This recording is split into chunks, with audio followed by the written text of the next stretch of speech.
康2.0，陪你每天做一点人生经典扣。大家好，我是陈欣梅，我是伟如。最近3到4月之间，我觉得天气就是忽冷忽热，所以很多人都陆续感冒了。当然，我们知道感冒其实没有关系，不过我不知道大家有没有个经验，就是感冒后你那个一直好不了的咳嗽，一直好不了的鼻塞呢，要非常小心哦，它可能跟感冒不一定有关哦。今天这集就要好好聊聊，在感冒背后你不能忽视的警讯。没错，国人10大死因里面的第3名其实就是肺炎哦，千万不要轻忽了我们感冒的咳嗽、发烧，因为它有可能都会变成我们身体的巨大危机哦。像是最近病逝的天主教教宗方济各，病逝的时候只有88岁哦。他其实在2021年的时候呢，身体状况就一直越来越差。在今年2月14号的时候，是因为支气管炎还有轻微的发烧，就住到医院里面去。但没有想到后来越来越恶化，它变成了肺炎，甚至还呼吸性衰竭。不过到了3月13号，其实教宗呢，他就说呢，他的病情其实脱离危险期，而且是比较平稳，甚至在3月21号的时候他是出院的哦。还有在4月20号的时候，他也因为复活节的活动有坐轮椅现身，但没有想到在4月21号就经传病逝的消息，震惊全球。另外一位是好莱坞的影星方基莫，就是我们熟知的蝙蝠侠，他其实在2015年的时候是确诊咽喉癌，当时他就积极做化疗，甚至还做了2次的气切手术。不过虽然他抗癌成功哦，不过他声音呢却因此没了，所以他说话的时候是必须要手去写出来的，甚至也因为体力越来越差，不堪负荷，是长时间卧床的。一直到今年4月的时候，他女儿就证实他爸爸病逝了，病逝的原因就是因为肺炎。我们要特别小心，其实看一下教宗他的这个病程似乎有一些变化。你看一开始到4月20号那一天，他是可以出席活动，代表这个肺炎可能那时候是 OK 的。不过才1天的时间，4月21号就病逝了。我想问一下何医师哦，尤其针对肺炎，有没有哪些年龄层或者是哪些症状的人要非常小心？是的，这些主持人提到，我们常常提到的这个 Curve65哈。那 Curve65有哪些的指标？第一个就是他的意识状态。那第二个可能需要抽血，这比较难评估，就是我们的肾功能。你这个要到医院才能评估。对，是的。那另外其他我们还可以评估，比如说呼吸的次数。你1分钟就可以算出还呼吸几次，超过30次就要非常的小心。那我们一般人是多少次？大概20次上下。哦，所以如果超过就要开始注意。其实你主观觉得，他看起来有点喘的时候，就已经不太对劲了。那另外我们血压可以直接在家里面量，大家家里都有血压计嘛。好，如果这收缩压小于这个90的话，或是这个舒张压小于60的话，就要特别小心。因为我们一般人其实大概是大于120或者120上下才是正常的。对，我们就怕有这个休克的状况。另外就是说，看到这2个案例都是刚好符合这个65岁以上。尤其教宗将近90岁，所以这个高龄的我们一定要特别的小心。所以其实肺炎来讲的话，如果你的年龄层已经大于65岁，其实医生告诉你肺炎，你就要很小心。不过这边提到一个名词叫做吸入性肺炎，你看哦，死亡率更高，47.3%。何医师，你说其实包含我们在做一些头颈部的癌症治疗的时候，吸入性肺炎的比例会上升啊？一个是头颈部的癌症，因为它是做这个放电疗。会影响我们这个吞咽功能，尤其是这个食道的吞咽功能。那另外就是说，有一些卧床中风的老人，他不止他不是吞咽功能有问题，他是因为他的意识状态有问题，就说他没办法自己的自发性的咳嗽。他就算有这个呕吐的状况，我们正常人会侧一边会把这个呕吐物吐出来，但是这种卧床的老人，他可能呕吐物当下吐的时候，比如说胃食道逆流或者呕吐物的时候，他就直接呛到肺里面去。也就是说，我们正常人是可以把它咳出来，对。但是这些长辈或卧床的人，他没有办法做这个动作。对只要如果你看护没有注意到，或是这个家人没有一时间注意到，他在那个呛入的呢，其实就一瞬间。哇！那有可能接下来就喘啊、发烧啊，就觉得不太对劲。那送来的时候，其实有时候都很严重。所以如果你今天是卧床的人，其实也是一个小心的族群。对。不过刚刚有提到的这一个Curve65，如果我们自己观众朋友在家中你得到肺炎，在家中自己观察嘛，应该怎么计算什么时候是比较危险的？其实因为我们第2个是抽血嘛，你在家中不可能抽血，所以你只要觉得他的意识状态跟平常不太一样，平常都叫得醒，就可以对答如流，现在开始顿顿的，怎么这个睡觉的时间特别久，白天时间该醒的时候都没醒，就要特别小心。另外就是说，他的呼吸计算分数是这个每一个都是1分吗？对，每个都是1分。那所以基本上就是我们有意识状态、呼吸的次数跟血压，这个都可以测量的。那我们一般就是除了个抽血扣掉之外，0到1分就是轻度的肺炎。如果2到3分分就是住到一般的病房，去接受这个点滴的治疗。那如果4到5分的话，就甚至要进到加护病房，甚至有生命的危险。所以观众朋友，尤其是肺炎这个名词，如果你已经被医生说你提高警觉，自己在家中做一点计算，其实2到3分就是一个要到医院的警讯。但肺炎这是一个比较大宗的名词，其实里头代表了很多病原体的感染。刘医师，你说可以透过一些症状去判断可能是哪一种病原体？对我们来讲，我们常常说，在肺炎的过程当中，其实你会有所谓的病毒性造成的肺炎，或者是细菌性造成的肺炎。那这种感染，大部分我们都是所谓的2-8法则，就是说，大部分2成左右都还是跟细菌有关，那8成还是跟病毒有关居多了哈。那其实我们整个呼吸道里面，你只要从我们的口腔、鼻腔到我们的咽喉，到我们的大的支气管到小的支气管，基本上任何一处它都有可能有感染的机会。那我们所谓的肺炎，就是它已经到我们的下呼吸道，所以从最一开始，我们跟肺炎有接触到有关系的，就是所谓的支气管性肺炎，那就代表说，可能我们其中的一个支气管在接肺泡的这个部分，一个局部的部分，它就已经有出现我们刚刚提到的一些痰液啦，或者是发炎的物质的一个记忆，那这些记忆就会造成我们局部的肺泡可能就有塌陷的问题，而造成我们在影像上就看得到局部的一些小白点或小的斑块。那在合并它如果的确有感染的症状，那的确就是跟肺炎有关。那我们比较担心的就是说，像有一些大片性的肺炎，一些整个肺叶啦或整片整个都白掉。有些人会说，医生会说 X 光下就是整片白掉。对，没错，就是所谓的大白肺，那就很严重啊。这种大部分就会像刚刚何医师提到，可能刚刚提到一些喘啊、血压掉啊或败血症的症状就会跑现出来。那当然很多人会说，那医生我到底我这个肺炎严不严重？有没有需要吃抗生素？或者说我是病毒性还是细菌性？但最准的基本上我们还是会要有验痰来做决定。然后，可是如果我们从症状，我们有时候会去做评估。第一个是，除非你感染的这个的确看起来像病毒，而且是属于当下正在流行的侵袭性很强的病毒，像我们最常遇到的流感啊，或者像前一阵子的 COVID 啊，对，这种基本上来讲，它可能就要会怀疑说，它本身一开始就是病毒而造成的这样子的肺炎的问题。那如果它是有拖了一段时间，常常可能一个感冒的初期，造成我们的呼吸道黏膜的受伤，咳久咳不愈，咳到最后一周、2周以上之后出现黄痰，然后甚至我们 X 光一照发现已经有出现这些斑块的话，你这时候就要想成它是一个继发性的细菌性感染。所以刘医师，你意思是说，如果今天细菌性比较容易发生在你第一次感冒，可能过了一段时间之后？对，大部分是这样子，除非说我们刚刚提到说有一些特殊族群，他可能抵抗力非常差，像有一些糖尿病的患者，年龄很大的患者，或者是说他可能本身有一些在使用免疫抑制剂或糖尿病的族群，那或者是像有一些癌症的族群，那这些族群基本上他有可能一暴露到一些比较高浓度的这个细菌的情况之下，他有可能一入就是直接到他下呼吸道进去，但是很多都是间隔一段时间，对，还是间隔一段时间才进展到我们所谓细菌性的肺炎。那你觉得病毒性跟细菌性哪一个比较严重？当然，如果说以严重性来讲，其实还是细菌性的会相对严重一点点。那病毒性的肺炎，因为毕竟除非你是比较特殊的病毒，它可能有它的特别的这个药物去使用，那不然理论上大部分如果我们看到病毒性而造成的肺炎，大部分都是一些间质性的肺炎，就是说它是在肺泡之间看起来比较有一点浸润的感觉，或者是说它可能本身有合并一点感觉，轻微支气管性肺炎的情况。其实有肺炎最担心就是它突然会恶化，还有包括现在换季这个时间，我们的呼吸道常常会有反复感染的状况。吴医生，我们会怎么样做调理啊？这个在古代医家呢就发现呢，其实呢有一个名词叫劳复。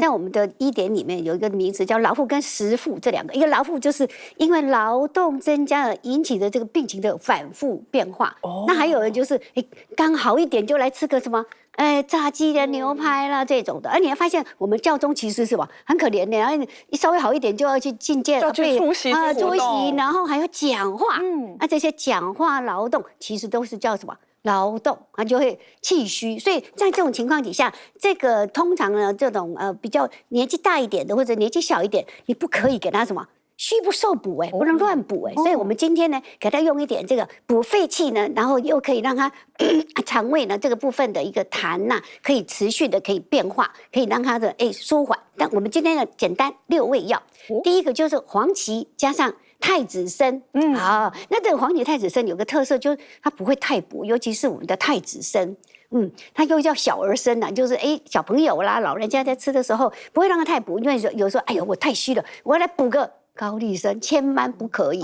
这个补了以后，你就发现他身体的那些余火，或者是我们说的余热痰，会起来会燥。对，反而会让你什么？怎么搞的？怎么昨天没事，今天就上火发烧？所以我们还有食物，刚刚有讲食物也会影响我们身体的热，所以我们今天要加一个山楂。那山楂呢就可以什么？行气化瘀，还可以消食积。我就有稍微胃口好一点，吃多一点就不行了。我们加一个山楂，然后还有我们的这个气管这个部分，还要给它润肺，还要给它养肺，所以我们加了一个麦门冬，寸冬叫小小的。然后我们另外加了个什么桑叶。那还有我们常常中医讲说，那肺的妈妈其实是什么？脾胃啊，所以现在有益生菌的概念，对不对？所以我们今天加了一个白术，那这白术这个健脾祛湿，顺便调肠道。当然是啊，不然我们的好菌哪里来呢？所以这部分的这6味这个药材呢，给它配上去，那当然就是迅速的把它什么，用这个水给它洗干净以后，冲干净，不要洗太多，药效都过去了，然后再放在热开水里面800cc 啊，或者你说800cc 多少啊？大概就是4碗水，热开水泡一下，泡一下以后，我们就开始怎么给它等一下放温了以后，给它当什么？当水喝，然后还可以再什么？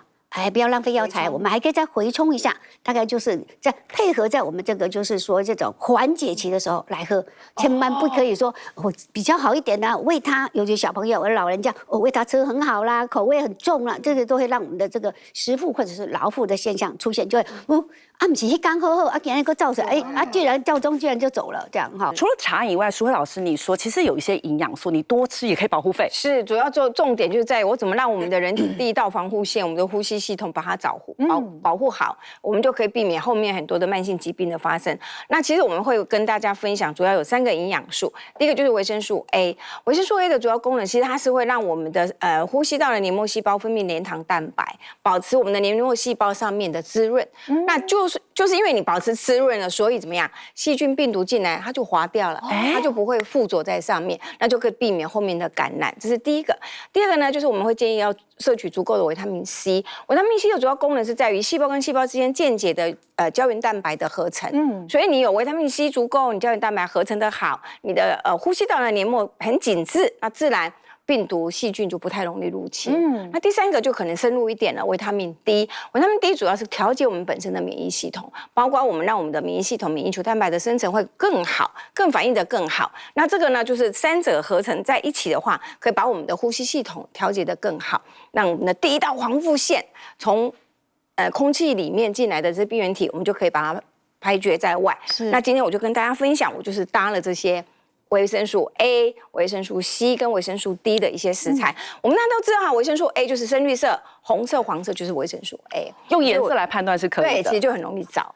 对，所以像胡萝卜、番茄，或是像地瓜叶啊，或者我们等一下后面会跟大家分享香椿啊，其实这种深绿色、红色、黄色都是维他命 A 很丰富的一些食材。好像胡萝卜素、茄红素，其实它都是维生素 A 的大家族，它们都会转换，然后对我们的黏膜细胞都是有益处的。那维他命 C 的来源，我想大家都知道，芭乐是第一优选的哈。然后另外现在我们的季节奇异果也是维他命 C 丰富的来源。那如果有人会怕说，都是吃这种很寒凉性的东西，适合吗？那我们就加一点好的油脂坚果跟优酪乳。为什么呢？因为维他命 A 是脂溶性的，维他命 D 也是脂溶性的，所以我必须要有一点好油来带它吸收。那另外我会搭一个优格，为什么？因为优格里面也有维他命 D。当然我会主动的跟大家讲，今天天气很好，请你去晒晒太阳，维他命 D 就自然合成好。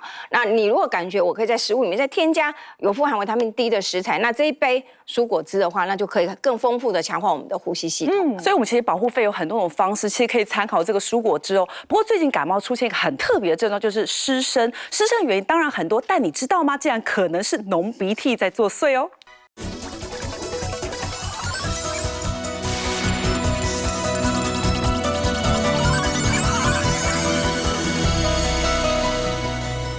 季节交替，有不少人都会有一些感冒的状况，很多人都会觉得，感冒应该只是影响到我们的呼吸道，然后特别注意，感冒其实会让我们全身的各处都发炎哦。像是前主播萧彤雯，他就说他1月初的时候一直感觉到自己有一些小感冒，当时他想说去买成药，其实应该就会好了吧，但没有想到越来越严重，变成了干咳、鼻塞，甚至连声音几乎都要没有了。到医院去检查才发现，原来他已经变成了鼻窦炎。他说因为这个浓鼻涕都粘在他的声带上面，所以让他是没有办法说出话来的。还好后来经过治疗，目前是康复的。另外一位是艺人王嘉良，他就说了，他女儿最近迎来一次他人生当中第一次的感冒。他女儿症状也很特别，是吃什么吐什么，连他自己都中标。他自己呢也是脸色发白，甚至呢也是吃什么吐什么，还有拉肚子跟胀气的状况。他也自嘲说，他每一次感冒，他几乎都是肠胃型感冒的代表。我想问一下刘医师哦，其实我们很多人感冒第一次的时候都是上呼吸道的症状嘛，但是像这个主播，他其实一开始是感冒，后来变成鼻窦炎。你说要特别小心哦，感冒可能有些续发在不同身体的位置。哦，对，一般来讲，我们大部分是这样，我们说可以这个病人来进来，他如果是呼吸道的症状，我们可能就说啊，你就是感冒。那感冒其实我们就像刚刚提到，我们有所谓的分细菌性跟这个病毒性。对，如果是细菌性的，大部分它会比较局限在我们固定的位置，所以说呼吸道位置可能就是在那个地方可能变得更严重，那比较不会跑到其他地方。像一些细菌性扁桃腺发炎，你就一直喉咙痛。对，像有些 A 型链球菌啊，或者是什么这个我们肺炎链球菌啊，或者金黄色葡萄球菌啊，这些基本上它如果感染这些细菌，它就在局部的地方一直往严重度走。可是如果是病毒性的时候就比较难说，有时候它一开始甚至出现的症状是很多元的，包括说它可能只有高烧，甚至一开始出现是肠胃症状。所以有时候你第一时间去，有的医师说啊，你这应该是一个肠胃型的问题。就像刚刚讲的，有些医生就会说你叫肠胃型感冒。对，那对啊，可是对我们来讲，其实它没有真的叫做肠胃型感冒，在我们医学就定义就是肠胃炎嘛，就是一个肠胃炎。可是有的人奇怪，怎么拉了1-2天之后，肠胃没有变好以外，他甚至还多了呼吸道的症状。这个就有可能就要去考虑说，可能这个病毒它本身是会到处器官乱感染的影响的部分。那所以像当时如果在新冠的时候，也有很多民众是因为腹泻而导致被发现是有这个 COVID 的感染，甚至在流感也是，我们在临床也都有遇过，那高烧合并肠胃拉肚子，结果到时候一验就是 A 流的。呼吸道觉得喉咙一点点还好，他反而是觉得会不会拉肚子拉到脱水，主要症状在肠胃道。对，主要症状都在肠胃道。对，所以对我们来讲就是说这种。症状反而不典型，甚至有一些它涵盖2个器官系统以上的疾病，你甚至就要考虑是一个病毒性的问题。对，不过想问一下，其实鼻窦炎的症状有些时候它会没有症状，有时候它症状像鼻塞跟感冒很相似。对。那我们刚刚讲到说，这个鼻窦炎为什么会到时候会走到声音沙哑？那当然有一些病毒它一开始侵袭性很强，你第一天就沙哑了。那个很常见，像我们在小朋友看到哮吼，就是所谓的副流感病毒，它一感染的时候，它就走你的下呼吸道，那声带旁边周围就水肿。1-2天就沙哑了，这一种会是一开始就沙哑的，大部分后面都咳得相对比较厉害，因为它一开始都走下呼吸道。那如果在你是感染了一段时间之后才出现这种沙哑的，可能就像鼻涕倒流，它倒流鼻窦炎，结果造成周边组织慢慢的水肿。然后发炎，然后肿胀，所以到时候声带水肿也会出现这个沙哑的问题。那这时候就会考虑，因为你的病程的关系，然后包括症状上黄鼻涕，甚至有的人会这个眼窝旁边周围会胀痛感，甚至头痛。那这时候就要考虑要使用抗生素的时机。不过我们可以看一下，如果假设今天的症状是鼻塞，有3种可能哦。有些人是鼻窦炎，有些人是感冒，甚至慢性的过敏性鼻炎，也可能其实症状就好像我一直在感冒中鼻塞好不了。除此还有另外一种叫做慢性咳嗽。我想问一下何医师哦，我们观众朋友如果今天在咳嗽多久的时间持续一直在咳，其实就可能有问题。我们一般急性是指说这个3周以内，所以一般会觉得说，这3周以内好像有点像类似感冒。可是现在很多就是尤其在这个疫情之后，口鼻嘛，常常会有这种超过3周以上的咳嗽。那超过3周就叫亚急性，那如果进展到8周以上，2个月以上，我们就觉得它是慢性。那慢性的话，其实我门诊现在大概有一半都看这样的病人，然后那这个你说你门诊有一半的人都是慢性咳嗽来找你？对，因为附近有些诊所他看不好，就看了3次5次，然后就转过来，怕说有其他的问题。那我们从最轻微的开始讲，比如说最轻微的就是一些我们说讲叫支气管肺炎，这个支气管炎，那或是鼻子过敏，鼻塞好不了，鼻窦炎，这都算轻微的。什么叫轻微的？就是说，我这用抗生素一些症状治疗药物可以治疗好的。那另外一个比较轻微的，比如说胃食道逆流，有些人他工作压力很大，日夜轮班，他就感冒。结果他就睡得更不好，更容易胃食道逆流。那我们加一点胃药就会好的。不过观众朋友可能也会觉得很难想象嘛，因为我知道是咳嗽，但是竟然是肠胃道出现一些问题。对，因为我们这个喉咙这个地方其实有点像台北车站4通八达，上面鼻子、嘴巴，下面胃跟肺都会来这边汇集。所以等于说，其实全部的地方都可能会出现的症状是用咳嗽来表现。对，那他会跟他讲说我久咳不愈，那我就要分他到底从上面来的还是从这个下面来的。那另外就是我们这个呼吸道专门的，比如说这个气喘，尤其这个 long COVID 之后，大家的免疫系统都有点 hyper， 就是有点过敏的表现都已经特别的明显，所以有时候会这种久咳，我们真的找不到原因。其实后来发现，其实是有点气道过度敏感，它是一种气喘的表现。是，对。那当我们最怕，其实就是包括我们这种癌症啊，这个真的是就是或是肺结核这种比较慢性的感染。所以其实就是后面我们看到一个就是算中年的女性，她在中南部，她就来我的这个门诊就医哈。那门诊就医之后，因为她就说她咳了大概7、8个礼拜都没咳好，那外面诊所真的看了好多次哦。那不看则已，然后一看我们就通常会照2张 X 光片，一个是看这个鼻腔的部分，看有没有鼻窦炎。这一张，看到就其实他的这个右边的鼻窦其实是有这个鼻窦炎的。对，就好死不死，他除了这个鼻窦炎以外其实肺部还有一颗东西啊。这一张就是当天照的 X 光，对，照了 X 光片，那我们看到大家就知道不太妙了。但是不能100%确定就是不好的东西，所以我们还是切了一个电脑断层。那电脑断层切出来之后，就像我们左上这张图，这个其实癌症或是肺结核是一半一半。哇！但是我们就是伸了那个支气管镜进去去帮它做切片，结果出来不幸是这个肺腺癌。哇！所以就是还好他算蛮乐观的，所以他蛮积极配合治疗，而且到时候有标靶突变，所以吃的标靶突变的药反应还不错。所以其实他本来的症状是咳嗽，而且其实是咳7到8周的时间而已。不过到时候出来是2个问题一个就是鼻窦炎，另一个当然大家比较害怕就是肺癌的造成。所以大家如果是慢性咳嗽，一定要非常小心。没错，感冒因为太常见到的症状就是咳嗽啊，甚至还有肠胃的状况。吴医师有穴道可以帮我们同时调理这2个地方啊？对，我们今天介绍3个穴道。第一个穴道呢是在我们的鼻子旁边，鼻子旁边叫做迎香。那这个迎香呢，它其实就像刚刚那个淑慧说的，对不对？这个黏膜都是不健康的时候很容易，所以我们这个鼻腔这个地方呢，我们旁边这个门呐，这守门的这个地方叫迎香穴。那它很好找，就是在我们的鼻孔旁边，跟我们的法令纹的交接，然后这个交接有没有？这个地方。那这个迎香呢，要按的时候不是这样很柔的，你要这样按的时候要往眼睛这个地方这样，然后要这样酸酸的顶一下，然后顶一下。然后再放松，然后最好呢，顶的时候要稍微顶1秒再放松这样，然后这个呼吸完了以后，那再来就是合谷穴。我们在 COVID 的时候，我们戴口罩，我们还是很害怕，对不对？那这个部分呢，在这个我们有个合谷穴，这个广效，就像广效抗生素一样。那这个地方呢，就用上去，它对我们的脾胃、大肠都很好啊，因为它又跟我们的肺呢，在中医来讲，它的经络跟我们的这个什么大肠跟肺是相表里的，所以你按它，其实就会说，顾到我们的肺所以这个部分你按下来，就是这凸出来的地方就是我们的合谷穴，而且它会帮助我们刚刚的迎香，这个是比较远端的穴道，那比较近端的在鼻子这里，所以你看一个远端一个近端，而且如果你右边鼻塞，我们就要什么用我们的左边的这个迎香，它是走对侧的右边呢管左边的鼻孔这样2边，所以有时候按一按早上起来就觉得什么眼睛都舒服，鼻子也舒服。那还有一个呢，真正在调理我们的体质的一个穴道叫做定喘穴。那这个定喘穴也很好找，你只要把头低下来的时候，在我们的后背上面，整个颈部后颈部。那这个后颈部呢，从这个睡枕头的地方往下，那因为你头是往下，所以你就会发现有一个椎体，脊椎呢特别大。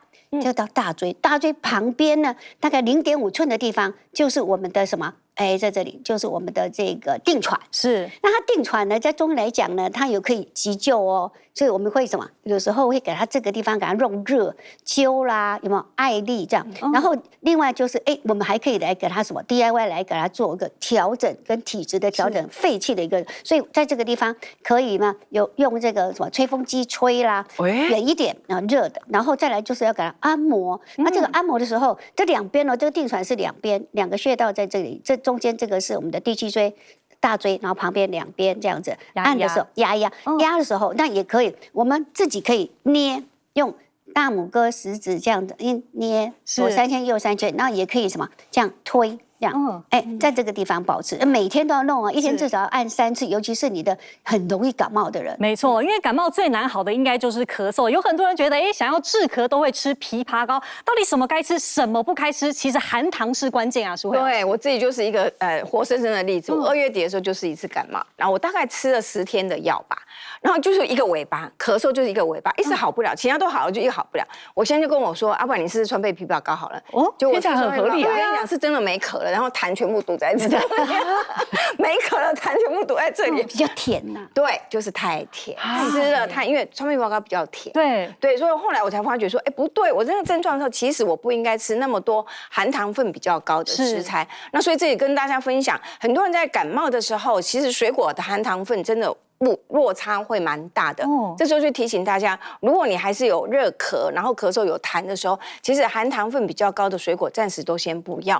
比如说我跟大家分享，像释迦，像榴莲，像现在过来的芒果、荔枝、龙眼，都是含糖分很高的水果。真的在你热咳痰有很多痰的时候，就暂时我们先缓一下。像选择像莲雾啊、芭乐啊、苹果啊，这含糖分就相对少一点，那可能就会比较对我们来讲是比较适合的。是想要避免感冒，各种营养素都要补充哦。秋香老师要教我们增强抵抗力的料理。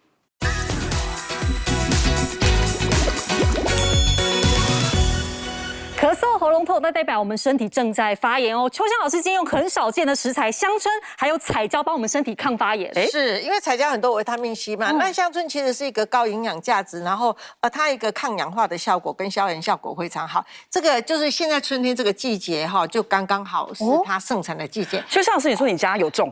这是我家里的，然后呢，你去菜那个花市买1颗200块，然后可以像我已经种12年了。哇！它每一年在秋冬的时候掉叶子，春天的时候就开始长发芽，开始盛开就对了。开始盛开的时候，如果我这是下午摘的，它颜色已经有一点变。如果你一清晨去摘的话，就是每一片都是这么红的颜色。红色的。对，那这个是嫩叶的部分。那你在菜市场可以看到有一些老爷爷或老奶奶，他们会做一些香椿酱来卖，那你就可以拌面，因为它是一个非常好抗氧化的一个食材。那我就把它就是切碎这样子哈。那这个里面呢，我会煮鲑鱼。那因为鲑鱼本身有油脂了，所以我这个上面撒的是少少的一个胡椒，先腌一下。对，那我没有放油哦。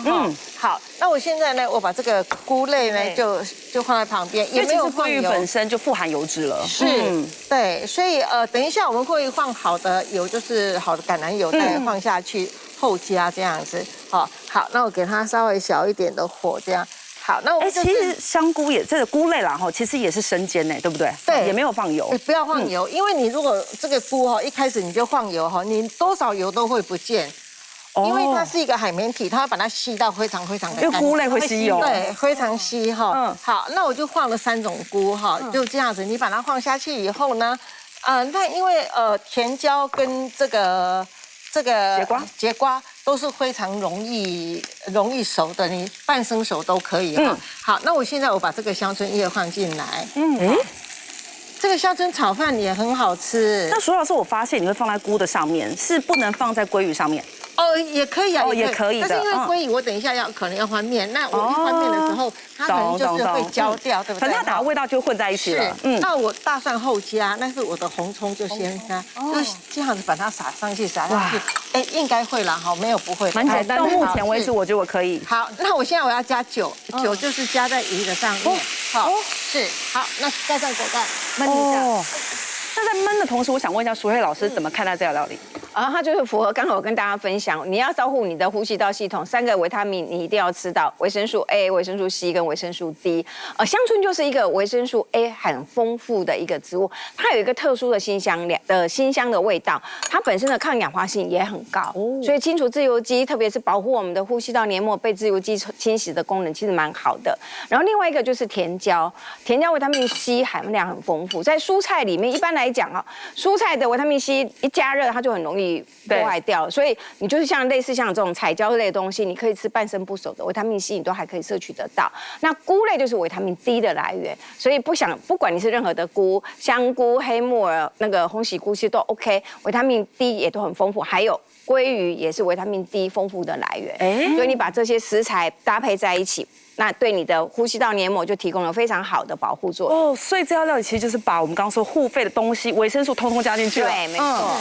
好，你看盖上锅盖多好用啊，对不对？鲑鱼已经半熟了嘛，好，那我们就是把这个菇呢，就是炒一下，因为刚刚有盖锅盖，所以那个蒸汽会让你的菇呢也很快速的熟。那我们现在就是唯一担心的就是我这个鲑鱼有没有熟呢？那我们就是先把它翻面看看，就一次翻3条试看看。那像我们刚刚那样焖，一般是要焖多久？其实看你的鱼的厚薄度啦。 OK， 大概来讲时间大概是2分半钟左右。好，那现在我可以把这些胶加进来了，哈，彩胶加进来，好，因为它富含维生素 C 嘛，所以对我们晚一点下是比较好的哦。是，节瓜也下来，然后这个时候呢，好，我们把蒜末，哇，蒜末就是撒在上面，对，哎，这种真的很简单呢，我真对，的可以很简做。单哈，可以复制哈。好，来这个就是盐巴，因为只有那个鲑鱼有一点点盐，其他都没有盐哈。好，那胡椒哈，看你要黑胡椒、白胡椒都可以，但是这一个比较西式的，我们比较适合用黑胡椒哈。好，最后橄榄油淋上去，哇最后才淋橄榄油哦哈。好，这样子，30秒，再盖一次。对哇， ，30秒就可以了。 30秒后，我们这个护肺的料理就完成喽。强化黏膜，提升防护力，推荐这道香椿石菇彩椒鲑鱼。香椿清香搭配香甜的彩椒，鲑鱼以菇类营养满分，补充 A、C、D， 稳住呼吸道哦。你有慢性鼻塞的问题吗？赶快回来教你4招帮你缓解鼻塞不适哦。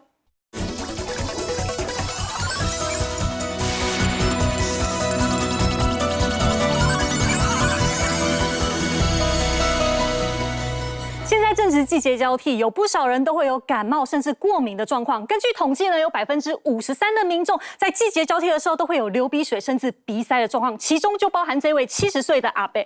他说呢，他因为感冒呢鼻涕狂流，不过后来变成非常严重的鼻塞，甚至还有黄鼻涕的出现。他想说自己会不会是鼻窦炎，所以赶快到医院去检查。没有想到医生一检查才发现，原来他鼻孔塞了一坨3到4公分的卫生纸卷。这医生就很好奇啊，这卫生纸卷怎么会塞在你的鼻孔里呢？这阿伯就说哦，因为他前一阵子一直流鼻涕，晚上就是会睡不好，所以他就在睡梦当中迷迷糊糊的把卫生纸卷成一小坨塞到鼻孔里面去。隔天早上起来的时候也忘记这件事，所以这卫生纸就一直塞在他鼻孔里面，最后变成了这个状况。不过后来经过治疗，他是康复的。不过我觉得鼻子尤其在鼻塞的时候，我们放一个这个卫生在里头，好像很常见啊。我想先问一下何医师哦，如果我们之间鼻子里头有一些异物，会有什么样的症状啊？我们看到这个异物哈，如果现在在你的鼻子里面，大家都常常用这个卫生纸嘛，对，啊，其他它有就卷成像现在这样尖尖的，这样尖尖的塞进去，啊，不是说不能塞了，就是说塞了之后你要记得把它拿出来，不然里面可能会滋生细菌，甚至造成鼻窦炎。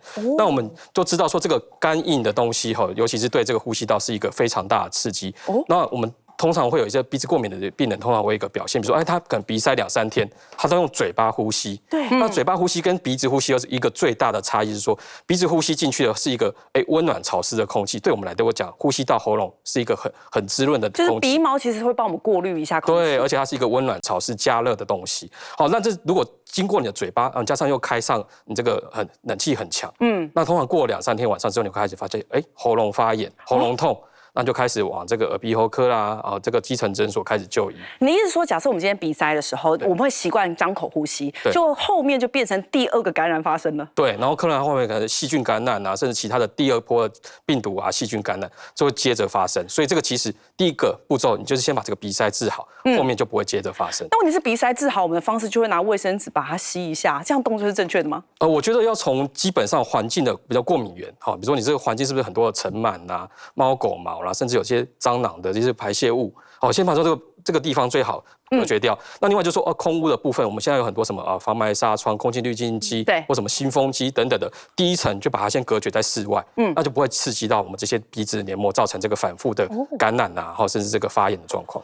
所以不过我们还是要建议包括说我们大家通常在鼻子有问题的时候，我们会用这个手指去搓鼻子，对，或用棉花棒，或用干的卫生纸，这些还是要很小心。有时候真的忘记了，像这个阿伯一样，其实就蛮惨的哦。不过有些人其实是一直慢性的鼻塞。刘医师，你说有一些招数可以帮我们缓解鼻塞症状？对，假如说你是属于不能使用药物，或者是说你可能一开始你没办法去就医去拿药物来缓解的话，一般大部分我们有时候可以让病人有几个步骤可以让你去稍微缓解一下这样的症状。不过这种的缓解大部分都是暂时性的，或者是说它可能会让你局部比较舒服。那第一个，当然我们会建议民众可以保持一个我们身体是暖和的状况。第一个是说，当我们鼻子在鼻塞的时候，因为它就代表我们鼻子本身目前呈现一个发炎的状况，那发炎就会红肿热痛嘛。那所以在发炎的过程当中，当我们的血管扩张、鼻黏膜肿胀，这个过程就会导致我们鼻道就会塞住。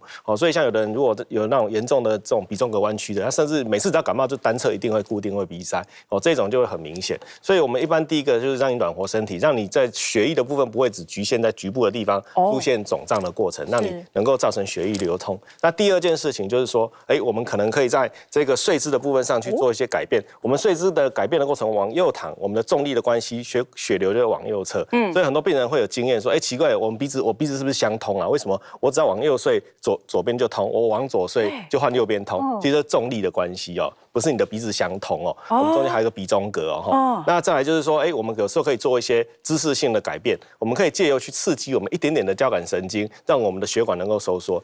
怎么改变呢？交感神经的部分，我们可以借由颈椎跟我们身体稍微往后仰。在这样动作的过程当中，会刺激我们的交感神经，那动作就慢就好了哦。那有时候可以让我们的交感神经一受到刺激的时候，它的血管局部的收缩就会有一点点缓解的效果。那另外一种就是我们可以做一些所谓的稍微的闭气点头的动作也是一样，让我们鼻子周围这边局部的血流能够比较流通。是先憋气，对，稍微憋气一下。那憋气的过程当中，就是让我们局部的这一些二氧化碳浓度，鼻腔里面的二氧化碳浓度稍微的上升，然后我们再借由我们上下点头的方式，可以让这个局部的循环会好一点，就会减缓这一边的肿胀感。哇，所以观众朋友，如果你已经有慢性鼻塞问题，其实可以参考刘医师刚刚讲这些，我觉得应该生活上蛮好做的。不过感冒我们要特别提醒，刚刚一开始有提到老人家要小心，其实小朋友也很要小心哦。淑慧老师，你的孙女其实最近的感冒就变得很严重。是的，才刚2个礼拜前，我们孙女其实3岁。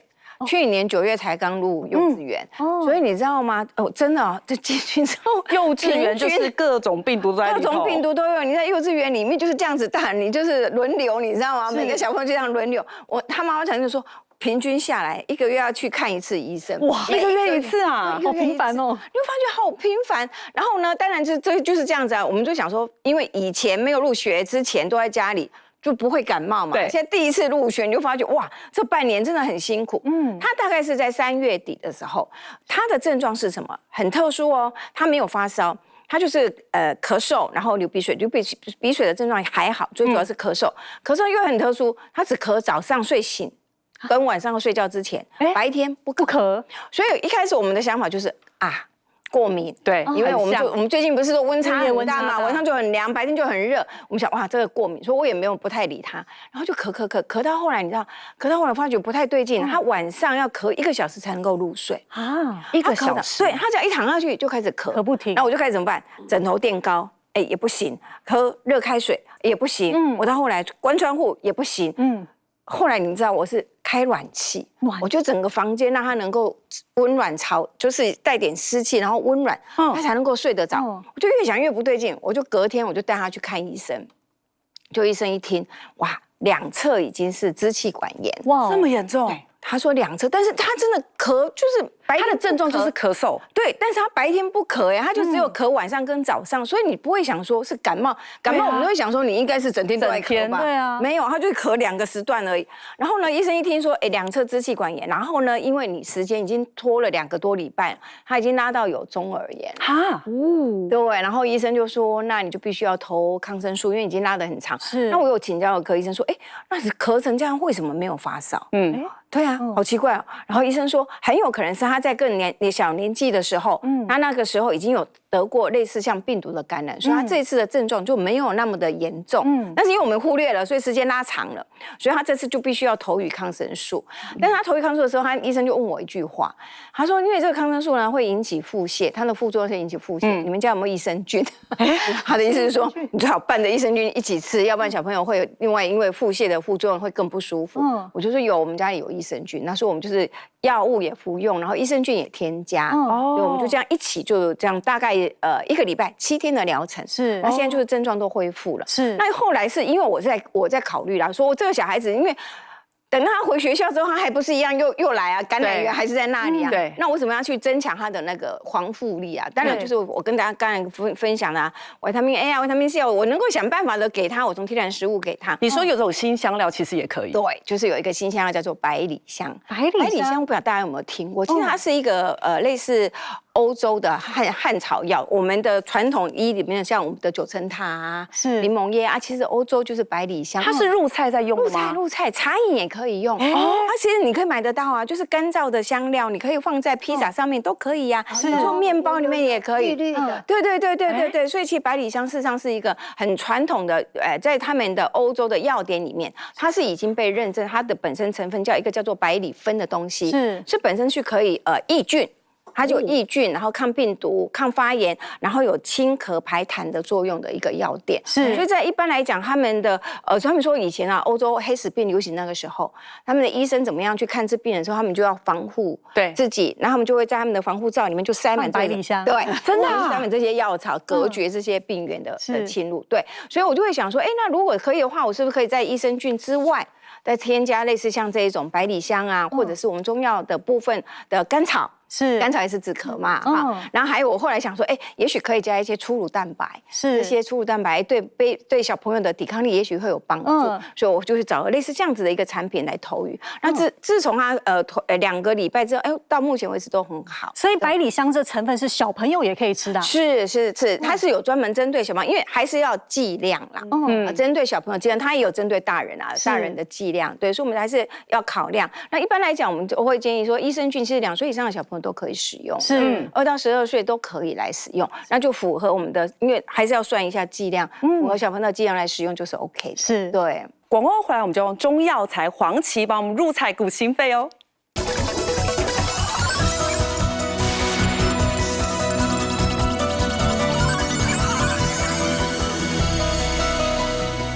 天气忽冷忽热就容易感冒，酷酷嫂，秋江老师今天用韭菜跟黄芪帮我们保护支气管。是我用黄芪跟枸杞子哈，然后加鸡骨架去煮了哈，然后煮好了，我已经把那个鸡骨架拿掉了。那我现在我把黄芪拿起来，因为我今天要煮那个米粉汤小卷米粉汤，让大家就是好吃又不会太胖这样子。而且它的基底其实有一些中药材，是就是黄芪嘛跟枸杞子。那如果说你会有那个常常会有酷酷嫂，你在这边你可以加一些西洋参啊，或者是像那个麦门冬都很适合这样子哈。好，那我就把黄芪，因为刚刚有夹一些起来了，这个就是把它夹干净就好。然后呢，这个时候呢，我们就是这个米粉呢，其实就是煮的时间只要1分钟，所以我们等一下一起煮。我先来爆炒一下哈。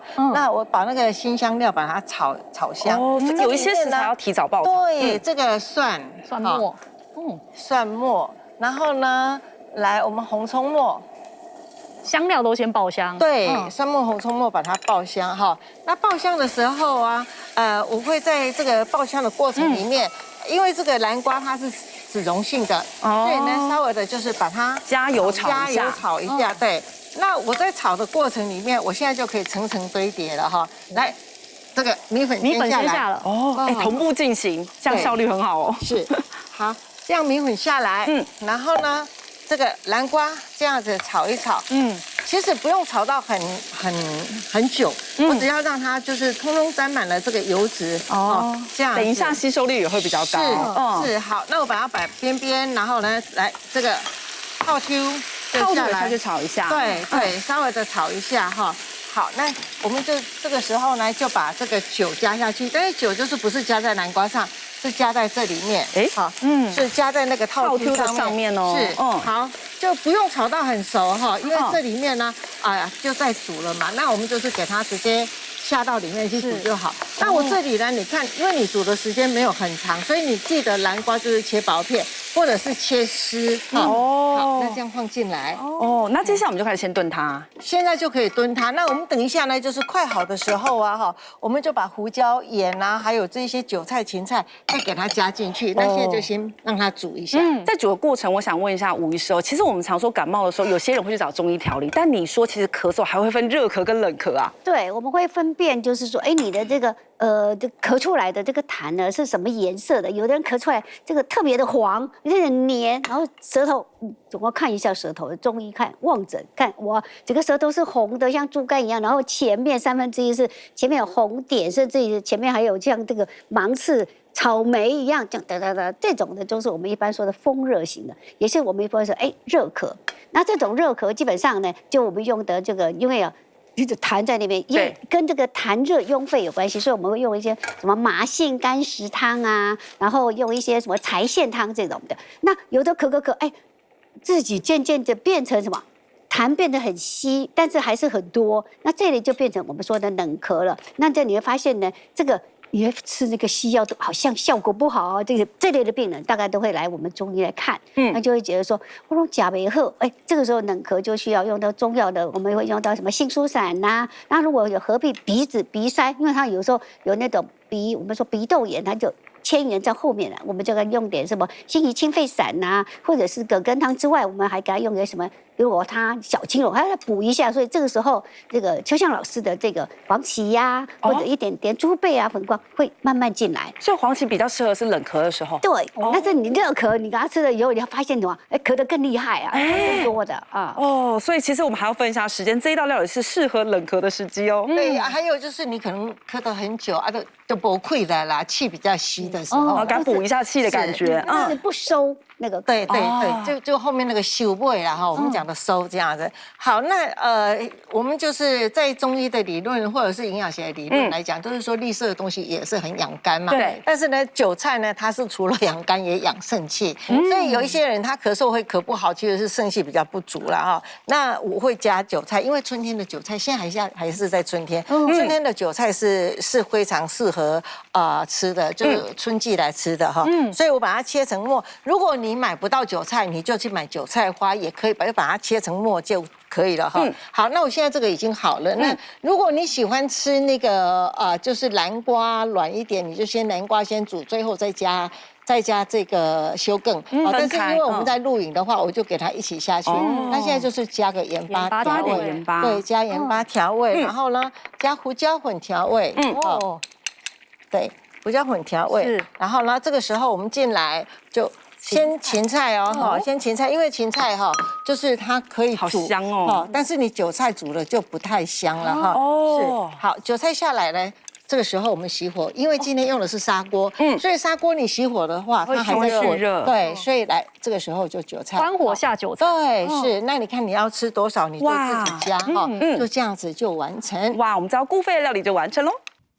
试试这道黄芪韭菜小卷米粉，韭菜加小卷，高蛋白不油腻，搭配黄芪高汤补气，温润汤头又暖心暖胃，让你轻松甩掉春咳不烦恼哦。我相信很多观众朋友都有这种经验，就是被医生诊断完支气管炎或是肺炎之后，就觉得自己的呼吸好像变得怪怪的。何医师，你说2招教给大家。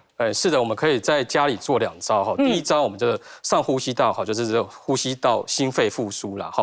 那这不是心肺复苏，心肺复健，不是医疗的心肺复苏。对。那我们先把这个双手举高，举到你的头顶上。那吸气，好，那吐气的时候交叉向下。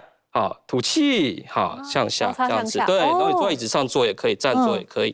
好，再一次哦，吸气，哇，好，有没有觉得蛮舒服的？好的，对。吐气，好。我们一天可以做几次啊？这个其实没有限制啊，就是这个其实这个没有很消耗体力，所以只要体力可以负担的话，就多做几次。尤其是我们有些心肺复健的病人，他是在插管，然后在加护病房里面，他只有上半身可以动，这时候就蛮适合的。是。然后另外一个动作也是一样，好，就是有点类似一样，双手举高，举到头顶上面，好，左右做摇摆哈。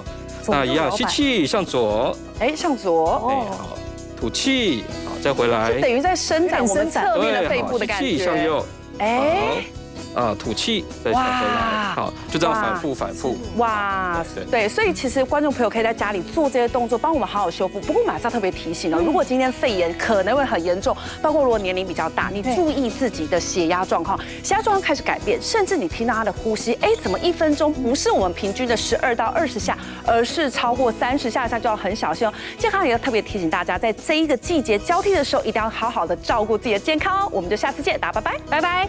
大家好，我是健康主播郑凯云。喜欢我们的影片呢，欢迎帮我们订阅、按赞、分享，还有开启小铃铛。另外很重要哦，在底下有个超级感谢，可以按下去表达对我们的支持。